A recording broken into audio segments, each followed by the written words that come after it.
Porque a gente viu, a gente estava tendo a Lava Jato, uma aprovação absurda, né? Uma aprovação da população em relação à Lava Jato. Você estava no olho do furacão, sendo impopular numa coisa que estava todo mundo. O Moro era o herói do Brasil. Como que foi esse momento e como que chega para você aqueles documentos? Como que é a história da Vaza Jato? Se você pudesse contar para gente. Era muito interessante, era 2019, foi o No dia 2019. 19, foi o dia de maio, era um domingo, e quem me chamou era Manuela Dávila. Tá. Eu conhecia ela um pouco porque naquela época David era só um deputado federal, ele era vereador do PSOL, ele conhecia todo mundo na política da esquerda, então também conhecia, mas não muito bem, não para receber uma ligação dela no domingo, no dia da mãe, era uma mãe. Ah, no Dia das Mães, tá? É dia das mães. Então, achei muito estranho. E ele me ligou e explicou que alguém hackeou o telefone dela, fingindo que era o irmão do Ciro Gomes, o Cid Gomes. Sei. E ela recebeu uma ligação que disse Cid Gomes, e muito rápido o cara disse que não sou Cid Gomes, eu queria te mostrar que tenho capacidade de entrar qualquer telefone aqui no Brasil, mas você não é meu alvo de hackeamento. Eu já hackeei os telefones de Deltan, outros procuradores da Força Tarefa da Lava Jato, outros poderosos, e eu quero te passar todo esse arquivo para fazer reportagem sobre a corrupção, que isso mostra. E ele disse, olha, não posso aceitar, eu sou político, não sou mais habilitado de ser jornalismo, mas ele disse que acho que a melhor pessoa seria Glenn, que fez o... Por causa da tua história, com o Snowden e tudo com o mais. Wikileaks também. Wikileaks, é. E essa cara disse, eu adoraria, porque ele queria ser o novo Snowden.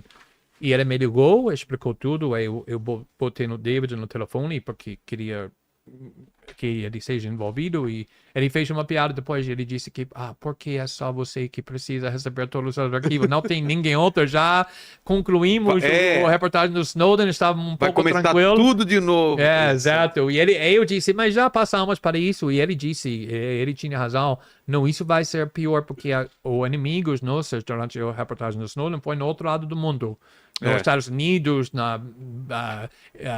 o Reino Unido, outro país na Europa, mas agora o inimigo está literalmente na esquina. Na tua porta.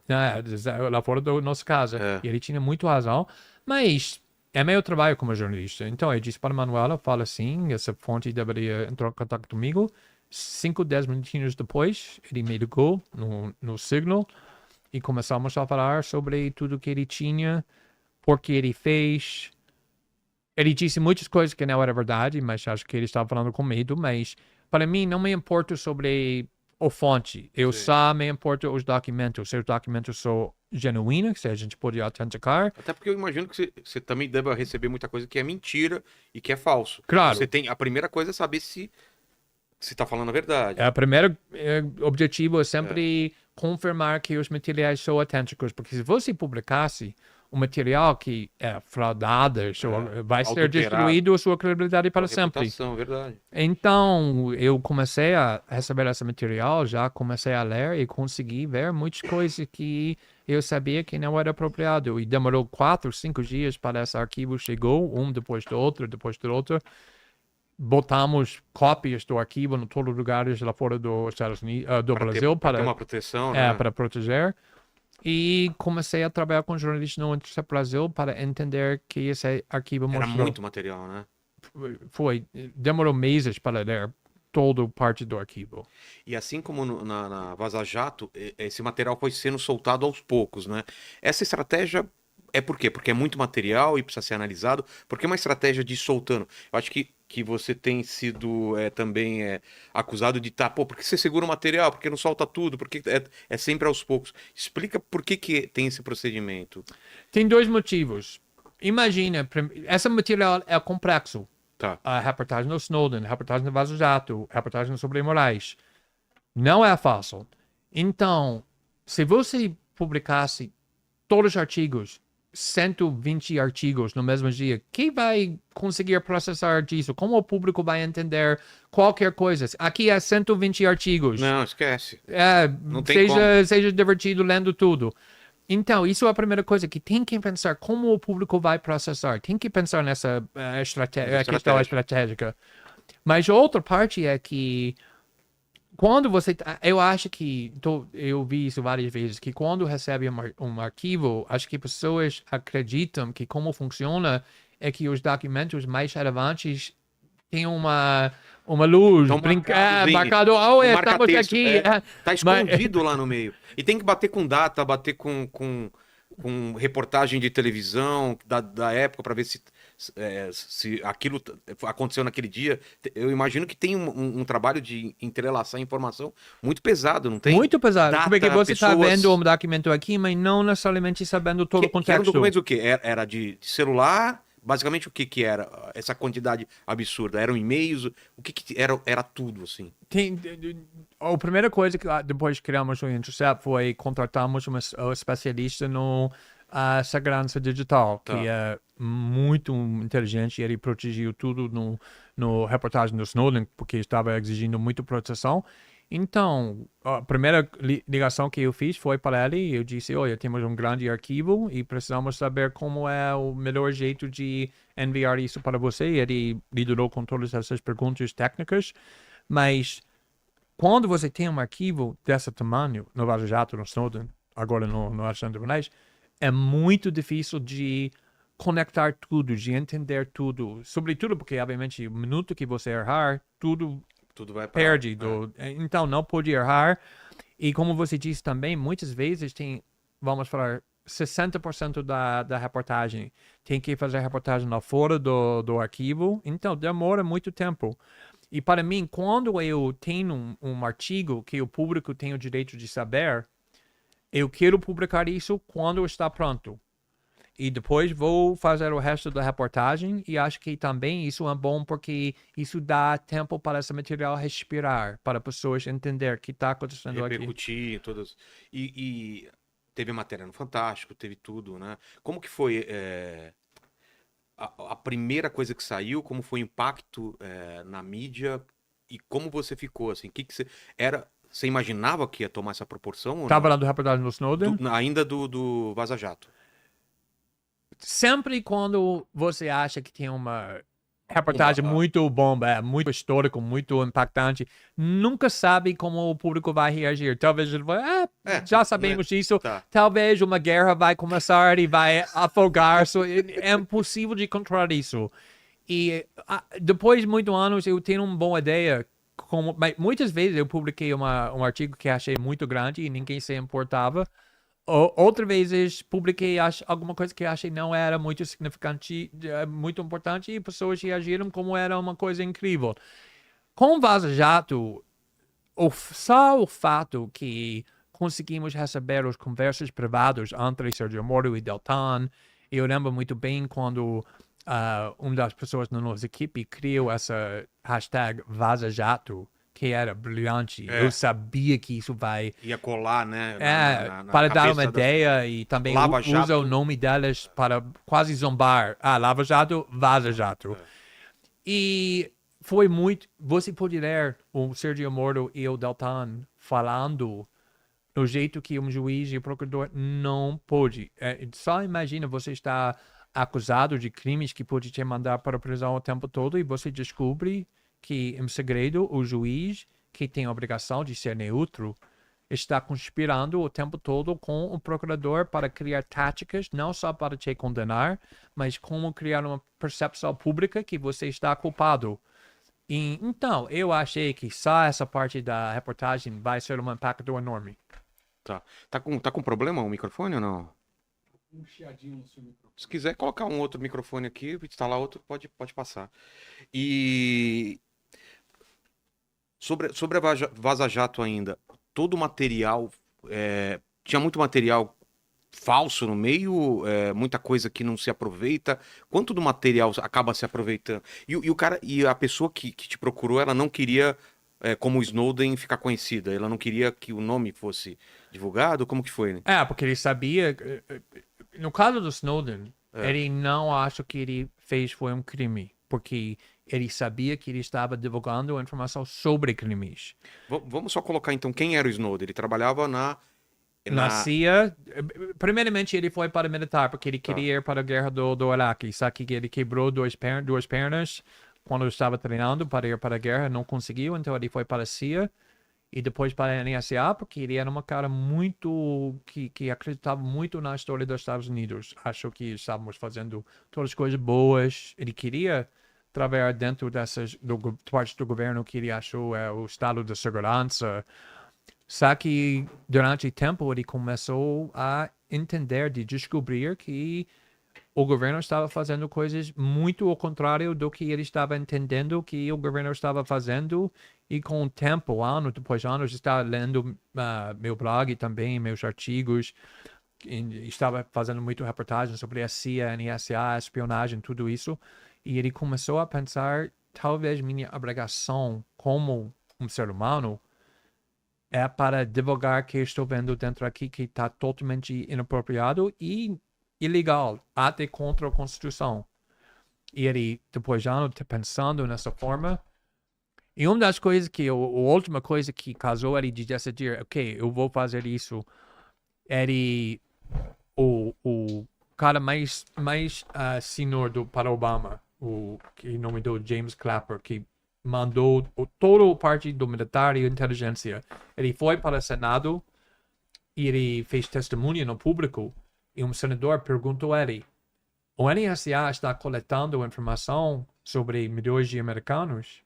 E ele negou. Ele disse que não estamos fazendo isso. Claro, nunca, jamais coletaríamos informação sobre americanos. E o Snowden está sentado lá com a informação que provou que ele estava mentindo. Que a NSA estava fazendo exatamente isso que ele estava negando. Mas, por outro lado, ele não poderia revelar, porque ele tinha isso no... Era a base do trabalho dele não poder revelar esses segredos. E ele fica nessa contradição, né? Sim, mas ele tinha uma inspiração no década das 60, tinha uma cara que chama Daniel Ellsberg. E Daniel Ellsberg ele foi doutorado na política de armas nucleares. Então ele estava trabalhando na posição mais alta no Pentágono durante a época da Guerra da Vietnã. Sim. E ele, no começo, apoiava totalmente a guerra no Vietnã, só que com o tempo, exatamente como Snowden, ele estava descobrindo todo dia que o governo estava mentindo para o público, falando toda vez para o público americano, estamos ganhando, são mais humanos, vamos ganhar, mas dentro do militar, dentro do Casa Branca, ele estava falando, é impossível que a gente pode ganhar essa guerra. A melhor coisa que podemos esperar é um empate. Não tem como de ganhar essa guerra. Então, ele estava falando muitas coisas para o público que está totalmente ao contrário que estava falando em segredo, e eles criaram reportagem, um relato que chama do Papéis do Pentágono, que era segredo, muito segredo, mas ele chegou no ponto sabendo que ele vai ser acusado de crime grave e talvez ficar na prisão o resto da vida dele. É um crime de traição, é grave, né? Divulgando os documentos mais segredos quando você está trabalhando dentro do governo, é uma coisa que vai para a prisão para o resto da sua vida. Mas mesmo assim, ele vazou isso para o New York Times, para o Washington Post, e assim a gente conseguiu entender saber o que estava acontecendo. Então, Snowden foi muito inspirado. Na realidade, conseguimos... Porque ele era também um dos meus heróis na infância, Daniel Ellsberg, por causa de tudo que ele fez, com a coragem com que ele fez. E em 2015 e 2016, Snowden e eu criamos um grupo para defender a liberdade de expressão, juntos com Daniel Ellsberg e outras pessoas também. E foi incrível que conseguimos trabalhar com o nosso herói. Exato, né? Foi muito inspirador, mas é isso que... O Snowden é esse tipo de cara que ele acredita que sua vida é definido, como você é como homem, é definido para os atores que vocês... Pelas escolhas. Nos momentos mais difíceis. E ele decidiu, então, vazar e contar o que estava acontecendo. E como foi esse momento? Foi a partir daí que a tua equipe ganha o prêmio Pulitzer, né? Por esse trabalho. Exatamente. Quando ele decidiu o que ia fazer, ele foi para Hong Kong, porque ele queria estar no lugar livre, porque o Hong Kong estava sempre lutando contra a China para ter liberdades individuais, mas também foi necessário de ter um lugar totalmente seguro, onde seria muito difícil para a CIA, o governo americano, entrar e fazer coisas contra ele. A única coisa que ele queria é entregar o arquivo para nós, E depois disso ele não importava mais o que aconteceu para ele. É isso que ele estava falando. Então ele Podia chamou ser a gente. morto, ele sabia do perigo real que ele estava passando, né? Porque, por causa do fato, como você disse, ele não queria esconder. A primeira coisa que ele me disse, quando eu estava falando, olha, se você fizesse isso, se você fizer isso, você sabe que tem um grande risco que vai para a prisão o resto da sua vida. Porque não queria explorar ele sem ele entender o risco. É. E ele me disse, ele já investigou todas as leis, ele sabia exatamente quais leis vão ser utilizadas contra ele. E ele me disse, eu não quero esconder, eu quero, quando você me disse que é o momento certo, ir no público, falar, meu nome é Edward Snowden, não precisa investigar para o fonte, eu era o fonte, e eu fiz isso por causa disso. Ele nunca queria esconder. Então, quando estávamos com ele no Hong Kong, conhecendo ele, gostando dele muito, muito todo dia, Você foi pra lá. com Adoro Poitras, que era diretor do documentário Citizen4, que ganhou o Oscar sobre o trabalho que fizemos, era uma jornalista incrível. Foi nós três, dentro desse hotel, fomos para Hong Kong, encontramos com ele, e todo dia estava ficando mais triste que essa pessoa que acabei de gostar muito, estava gostando mais ainda, respeitando ele muito o que ele fez, 97% de chance vai ir para a prisão norte-americana para o resto da vida. E quando ele sai do Hong Kong, a próxima vez que eu vou ver ele é na televisão, na Laranja, na prisão, preso, e vai para a prisão, nunca vamos ouvir dele de novo. Isso foi exatamente o que ele também sabia que ia acontecer. Só por causa de muita sorte, isso não aconteceu. Por que não aconteceu? Porque ele fez alguma coisa muito gênio, muito inteligente, ele é muito estratégico. Quando ele estava no Hong Kong, ele vazou para um jornal na China como os Estados Unidos estava fazendo espionagem não contra o governo chinês, não contra a militar chinesa, como a população. Eles conseguiram invadir o WhatsApp da China, que todo mundo usa, para coletar todas as informações sobre a população da China. Pessoas ordinárias, bilhões de pessoas. Quem? O NSA. O NSA? E essa jornal fez a reportagem mostrando a China como ela estava invadindo. Por causa disso, ele se tornou um herói na China. Exato. E o governo da China não protegeu, conseguiu entregar ele para os Estados Unidos. Então, o governo dos Estados Unidos... ele fez uma jogada genial mesmo. Ele é muito estratégico o tempo todo. E que foi uma coisa muito engraçada que os Estados Unidos mandou um documento pedindo que o governo do Hong Kong, que no fim do conto é controlado pelo governo da China, que não permite Edward Snowden de sair do país e entrega ele para os Estados Unidos. O governo do Hong Kong, o dia depois, permitiu ele de sair do Hong Kong, foi assim quando ele foi para a Rússia, e disse para os Estados Unidos, infelizmente, o documento que você entregou tinha uma erro bem trivial, mas eles usaram isso para falar não era um documento válido. Para ter uma brecha para ele poder sair. O outro parágrafo foi, e também a coisa mais importante e que acho que precisamos investigar como você está espionando contra nossos cidadãos. Foi uma coisa incrível para alguém enfrentar os Estados Unidos dessa forma. Mas só por causa disso, ele conseguiu sair do Hong Kong em vez de sendo entregue para os Estados Unidos.